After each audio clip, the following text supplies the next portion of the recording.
guys, Balls96 here, but the O is a 0 and we are in the middle of an international break, so I thought now would be the perfect time to take a look back at the transfers this summer and decide who was the best transfer for every single Premier League team in this summer. I did do a video like this at the midway point, so it'll be interesting to compare the two and see how many changed and how many stayed the same. Arsenal, Declan Rice, beginning the list, and it is the same transfer for Arsenal as I picked at the halfway point. Declan Rice was their most important signing this window in my eyes, and so far he is proving that he is the best one. I did have high hopes for Timber, but unfortunately for him and Arsenal, he is going to be out for a long time, so you only have Havertz and Raya to look at then. Havertz has the potential and ability, but he could definitely be an L in this team, and Raya is a brilliant goalkeeper, but he is only on loan and this wasn't a priority position that they needed to fill.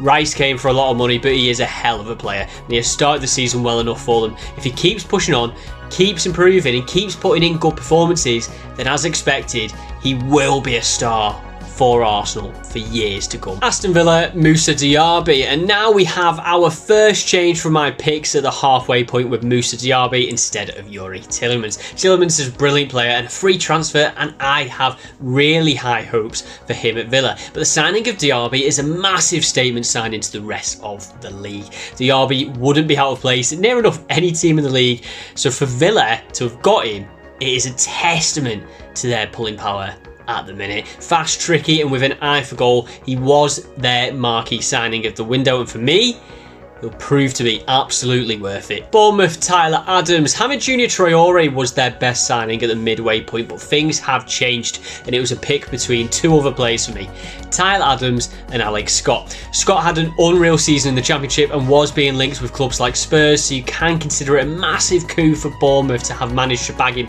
and the price in today's market wasn't completely outrageous either. He could go on to be the best player signed in this window, but for now, for more assurance, more experience, more current quality, and for a bigger priority position, I have to go with Tyler Adams. He was the best player for Leeds United last season, hence why Chelsea were in for him, although they were in for everyone, so maybe that isn't too much of an argument. Bournemouth needed a player like Tyler Adams to replace Jefferson Lerma, so it can be considered a massive success. He was a decent sum of money, but again, in today's market, to get an international captain at the age of 24 with Premier League and Champions League experience, it's a steal. Brentford, Kevin Schade. I'm sticking to my guns with this entry. Schade is Bournemouth's best signing of this transfer window. Flecken can now probably be seen as the most necessary with the loss of Raya later in the window, and Mopai on loan should help the attacking line in Tony's absence. But for the quality of the player and the potential, Schade wins this hands down. He has such a massive ceiling, and if he continues his trajectory, he could be a 40, 50, 60 million pound player in the next couple of seasons. He just needs to keep consistent with his progression and performances, and if he does that, it'll go a long way. Brighton, João Pedro. Ansu Fati is for sure the best quality player that they have acquired, but he is only a loan deal, and so I'm going for Pedro with this pick, which is the same player I picked to the midway point. He has been around for a few seasons now, but still only at the age of 21. He has so much of his career ahead of him, and his potential is huge. He has scored 1 goal so far this season from 228 minutes played, which is basically a goal every 2.5 games played.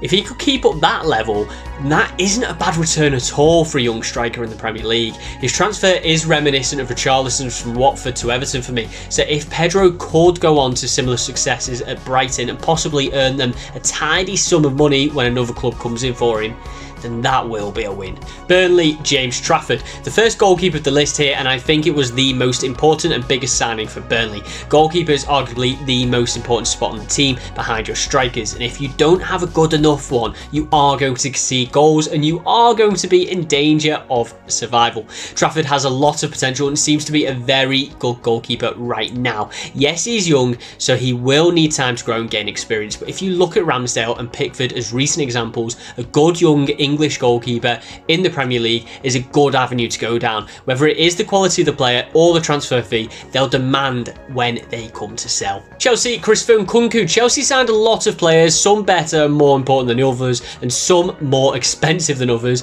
but I'm not actually going to go for the obvious with this one in Moises Caicedo, and I'm going to stick with Nkunku. I know he is injured and will be missing a sizable chunk of the season, which obviously is not ideal, but once he comes back, gets fit and starts playing, I can see him being the best signing for them.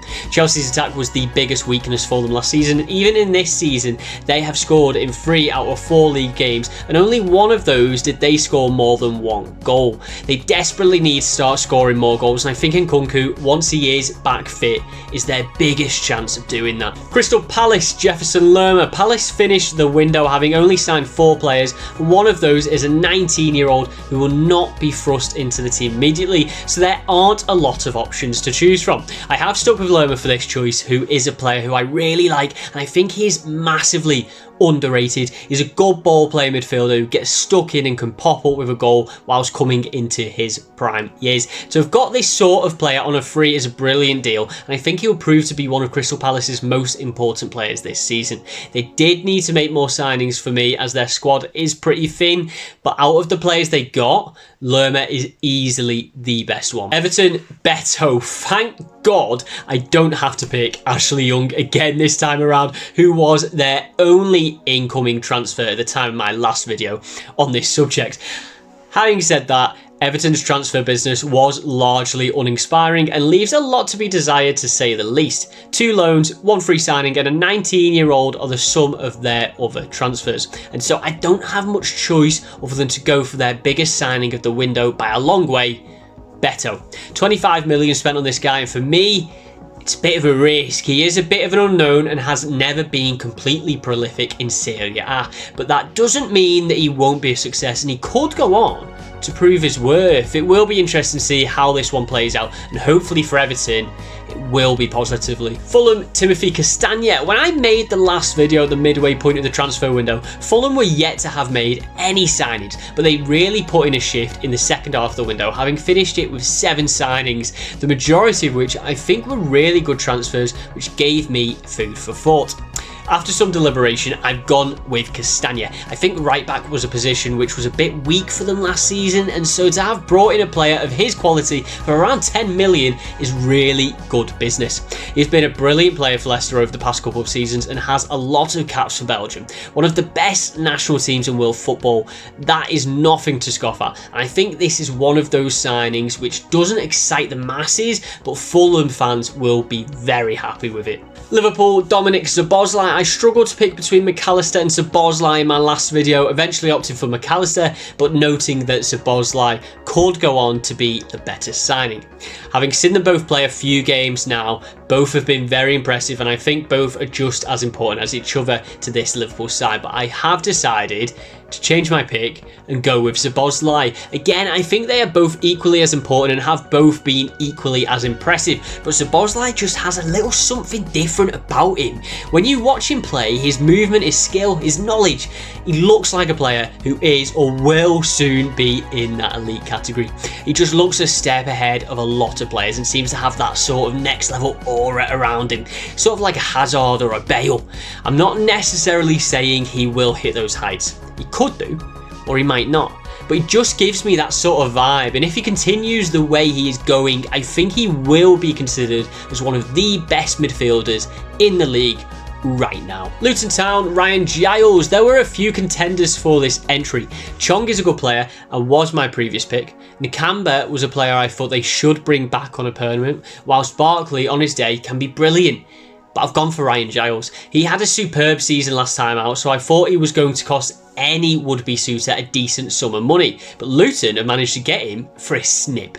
Young, fast and attack-minded, I think he will be one of the brighter sparks in this team and will provide a lot of attacking impetus down that left-hand side, which is something Luton will definitely need for the rest of the season. Manchester City, Josko Gvardiol. Manchester City had a fantastic transfer window, with each player signed being a positive inclusion in the team, but there is only one player who could take this spot. Being recognised as the next world-class defender, Gvardiol has it all, and he is probably going to win it all at Manchester City.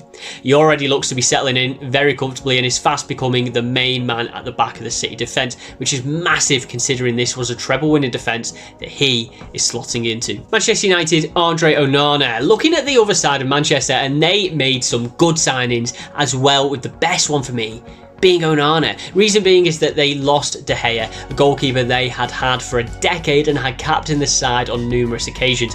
Even if you think he was past it, he was still a great goalkeeper and a huge member of the team to replace. Manchester United were under pressure to ensure that they got someone in who could not only replace De Gea but improve upon him, and think they've done that with Andre Onana. He plays the ball out very well, commands his defensive line and has exceptional goalkeeping ability. Newcastle United, Sandro Tonali. Yeah, this pick was never going to change. Sandro Tonali is a midfielder who could play for any team in the world and already has 187 competitive club appearances and 15 international caps to his name at the age of 23. And it is Newcastle who have him. They've done excellently to bring him in, and it is a real statement of their intentions. The midfield of Bruno, Tonali and Joe Linton is a force to be reckoned with and is easily one of the best midfields in the league. Their other signings were good, but Tonali was the marquee signing, and he is definitely the best one out of the bunch. Nottingham Forest, Ibrahim Sangaré. Nottingham Forest transfer window ended in massive excitement with 7 new signings through the door on the final day, and one of those ones was their best signing of the summer. Ibrahim Sangaré was being touted with teams like Liverpool and Champions League level clubs, but Forest put their money where their mouth is and pulled him in through the door. It is a massive signing for the club, and I think it is one that should help push them on a level, in all honesty. Honourable mentions to the likes of Origi and Hudson-Odoi, but this Sangaré signing is a big one, and it's their best one. Sheffield United, Cameron Archer. Sheffield United ended up completing a few transfers in the window, and the best one for me is Cameron Archer. Having shown a glimpse of what he can offer with a goal on his debut, this is a player who I think is going to impress quite a few people. I've seen a lot of him during his time at Preston, and he's a really good young striker. There is the question of whether he will be able to do it consistently in the Premier League, but the ability is there and he can manage it. He is going to be absolutely huge for this club. Spurs, James Maddison. James Maddison. They've had a very solid window and brought in some good players, but there is no question at all of this entry being anyone else. James Maddison is such a fantastic player and has been their best player so far this season. To have got a player of his ability, age and homegrown status for 40 million in today's market is excellent business. Easily their best signing of this summer. West Ham United, James Ward-Prowse. I was tempted to pick Edson Alvarez, as I think he will prove to be their most important signing this season after the loss of Declan Rice, but I couldn't bypass James Ward-Prowse. The man has an unreal start to life at West Ham, and I don't see any reason why he will drop off. Just as with the last entry, ability, age and homegrown status should be commanding a much bigger fee than just over 30 million. You absolutely have to admire this acquisition and just rejoice in getting the chance to see some more Ward-Prowse free kicks, because they are a thing of beauty. Wolves, Jean-Richard Bellegarde, ending the list with Wolves, and what a stinker of a transfer window they had. They lost nearly the entire spine of the team and then some. Transfers in weren't excessively exciting either, but there are 1 or 2 players who could be a hit, and I think Bellegarde is the one most likely to be a success. Midfield was the main position that they needed to reinforce after the losses of Moutinho, Neves and Nunes. Bellegarde has been brought in to hopefully alleviate the effect of losing those players in the middle, and I think he has the capability to do well. He hasn't played for the club yet, having only signed on deadline day, but he had started the first 3 games of the Liga season with 2 goals and 2 assists, which is an unreal start, to be fair. At a cost of just over £10 million, if he can pull up even half of that output in the league this season, he'll be huge for this team and could be the difference in whether they stay up or go down. So there we are, guys. That is who I thought was the best transfer sign for every single Premier League team this summer. There was a few changes and a few stayed the same from the midway video that I did, and it will be interesting to see how many of them I got right. How many of them proved to be the best transfer for their team this season. If you liked what you watched, please do remember to like, comment and subscribe, and let me know down below what you thought of my picks. If you want to check me out on my streaming, I am on Twitch under the same handle, Bolts96, Leo is 0, and I do put out content on a bunch of other social medias too. I am on Twitter, X, Instagram and TikTok, as well as YouTube where you're watching this video, so please do make sure to check me out on all of them, all under the same handle again, Bolts96, but the O is 0. Thank you very much everyone for watching, and I will catch you on the next video.